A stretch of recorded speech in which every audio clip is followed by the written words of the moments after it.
Now जैसे हमने पढ़ा था कि जितनी भी कार्डियोसाइट्स होती हैं वो आपस में एक स्पेशल चैनल से जुड़ी होती हैं जिनको हम बोलते हैं गैप जंक्शंस। होता क्या है, नोडल सेल के डीपोलराइजेशन के टाइम पे जो कैल्शियम अंदर आता है उसमें से कुछ अमाउंट मूव कर जाता है गैप जंक्शंस के थ्रू कॉन्टैक्टाइल सेल्स में।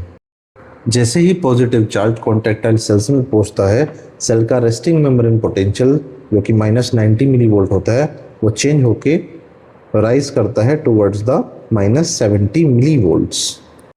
ये फेज कहलाता है आपका फेज 4 या फिर ट्रू रेस्टिंग पोटेंशियल फेज।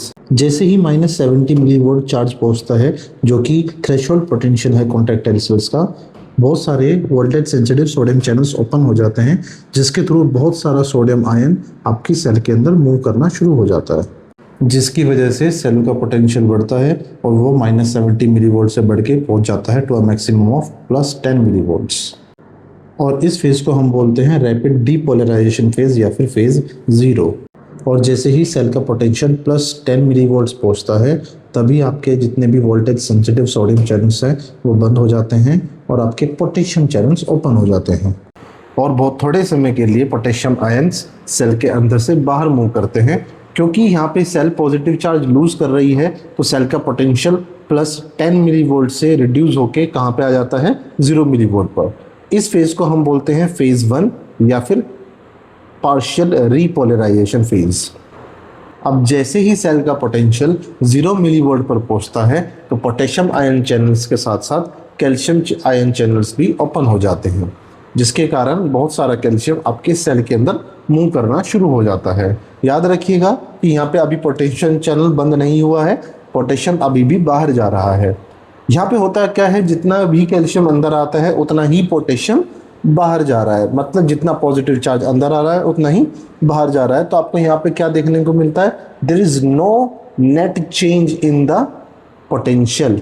और इस फेज को हम लीनियरिटी से शो करते हैं और इसको कहते हैं हम फेज 2 या फिर plateau phase.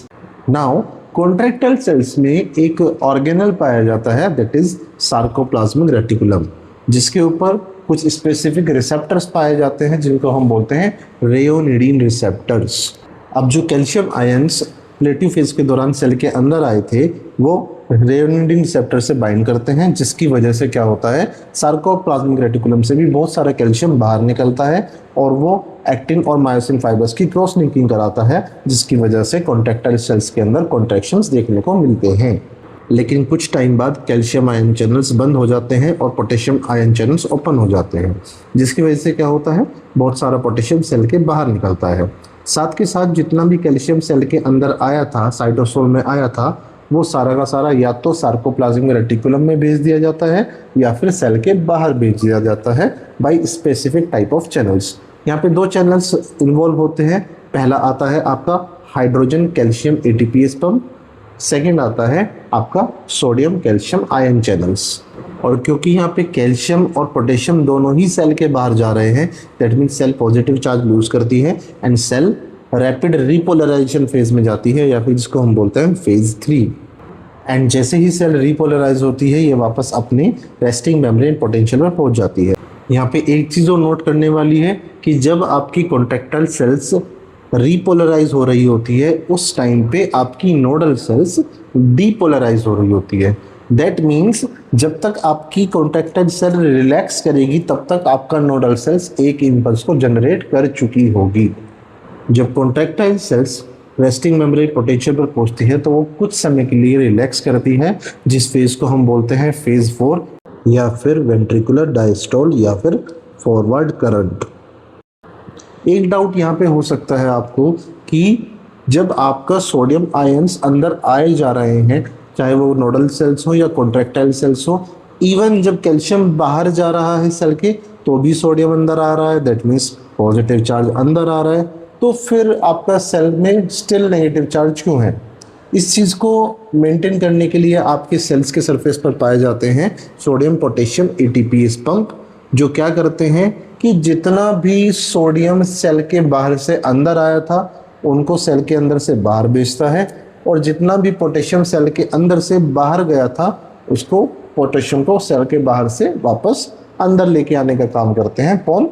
Sodium potassium ATPase pump. एक चीज़ यहाँ पे नोट करने वाली है कि ये पंप 2 पोटेशियम आयंस को अंदर लेके आता है और 3 सोडियम आयंस को सेल के बाहर लेके जाता है, जिसकी वजह से ही सेल के अंदर नेगेटिव चार्ज होता है।